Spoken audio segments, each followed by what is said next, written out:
Hello hello everyone, मेरा नाम है जय तिवारी और जय सर केमिस्ट्री क्लासेस में आपका स्वागत है। पिछली वीडियो में हमने योगात्मक रासायनिक अपक्रिया के बारे में चर्चा किया था और इस वीडियो में हम आपको विस्थापन और वियोजन रासायनिक अपक्रिया के बारे में बताएंगे। और आगे बताने से पहले हम आपको योगात्मक के बारे में थोड़ा सा रिवीजन करवा देंगे। हमने पिछली वीडियो में बताया था कि वह रासायनिक अपक्रिया जिसमें दो या दो से अधिक अभिकारक आपस में जुड़कर एकल उत्पाद बनाते हैं, उस रासायनिक अपक्रिया को हम योगात्मक रासायनिक अपक्रिया कहते हैं। आप देख सकते हैं ऊपर के एग्जाम्पल में कि यहाँ पे जो अभिकारक की संख्या है वो 2 है। यहाँ पे 2 अभिकारक है, पहला है नाइट्रोजन, दूसरा है हाइड्रोजन। ये दोनों अपक्रिया करके क्या बनाए हैं? NH3 एक अमोनिया बनाया है। इसका मतलब है कैसा अपक्रिया है? ये योगात्मक रासायनिक अपक्रिया है।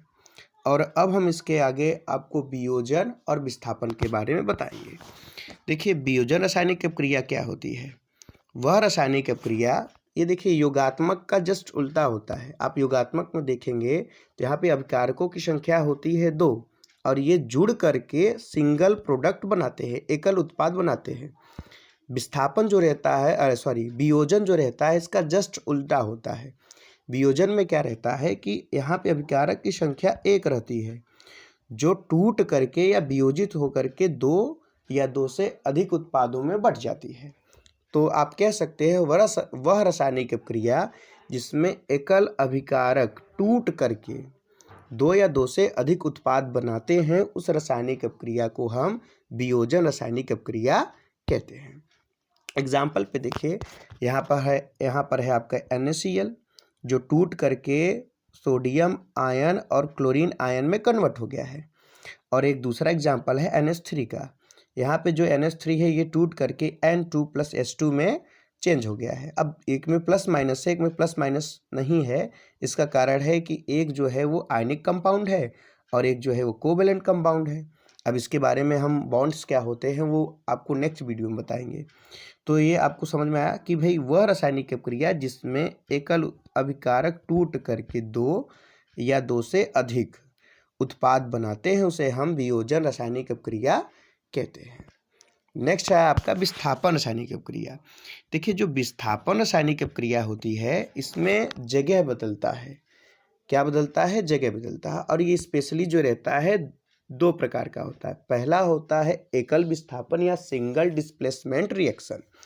अब इसको समझिएगा, यहाँ पर A के साथ B जुड़ा हुआ है और यहाँ पे हमने रिएक्टेंट्स को दूसरा C मिलाया, तो जो C है वो A की जगह ले लेगा, यानी कि B के साथ हो जाएगा और हो जाएगा ये CB।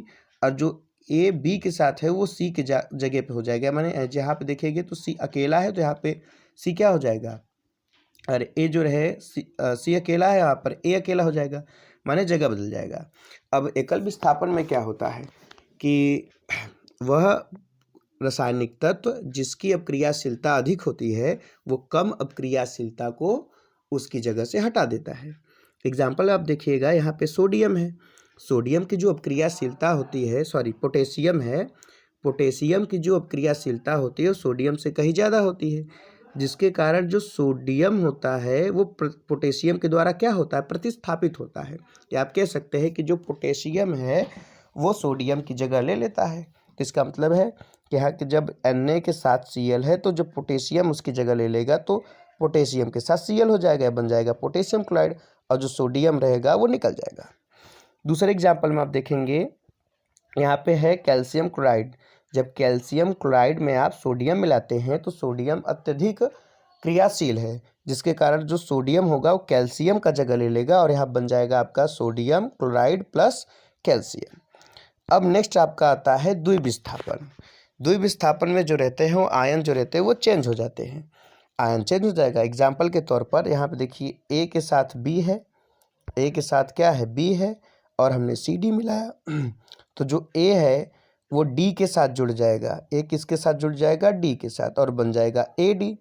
और जो C है वो जुड़ जाएगा B के साथ और CB बन जाएगा। और इसमें आयन चेंज हो जाएंगे। जो आयन्स रहते हैं वो क्या होते हैं? बदलते हैं। तो अब इसका एग्जाम्पल देखिएगा, यहाँ पे जब हमने NaCl को पोटेशियम हाइड्रोक्साइड के साथ मिलाया तो क्रिया करके पोटेशियम जो है क्लोरीन के साथ मिल गया, उसकी जगह ले ली और यहाँ पे आपका बन जाता है KCl। यहाँ पे आपका क्या बन जाता है KCl।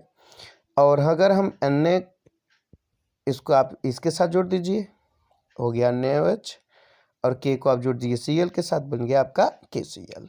तो आप देखेंगे आयन चेंज हो जाएगा, यहाँ पे जो आयन्स रहेंगे वो क्या रहेंगे, बदल जाएंगे। तो वह रासायनिक प्रक्रिया जिसमें आयन का बदलाव होता है उसे हम द्विविस्थापन कहते हैं।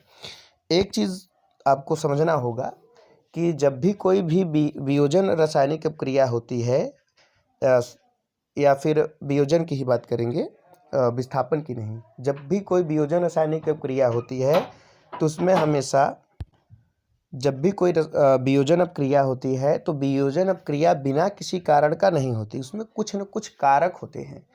तो अगर वियोजन यानी कि ये वाली अपक्रिया है, ये टूटने वाली अपक्रिया है, तो जब कोई वियोजन अपक्रिया किसी कारण से होती है तो कारणों के हिसाब से वियोजन अपक्रियाएं 3 प्रकार की होती हैं। अगर वियोजन प्रकाश के द्वारा हो, लाइट के द्वारा हो, तो उसे हम प्रकाशीय वियोजन कहते हैं। अगर वियोजन विद्युत के द्वारा हो तो उसे हम विद्युतीय वियोजन कहते हैं। और यदि वियोजन जल के द्वारा हो तो उसे हम जल अपघटन या जलीय वियोजन कहते हैं। आज बस इतना ही।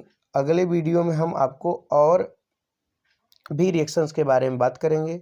और याद रखिएगा कि अभी जितने भी हमने अपक्रिया को बताया वो अपक्रियाएं कैसे हुई है और वो बैलेंस कैसे होंगी, इनके बारे में अभी कोई जानकारी नहीं है। आगे की वीडियो में उसको हम आपको बताएंगे कि किस तरह से इसको बैलेंस किया जाता है, किस तरह से रिएक्शंस होती है। तब तक के लिए धन्यवाद।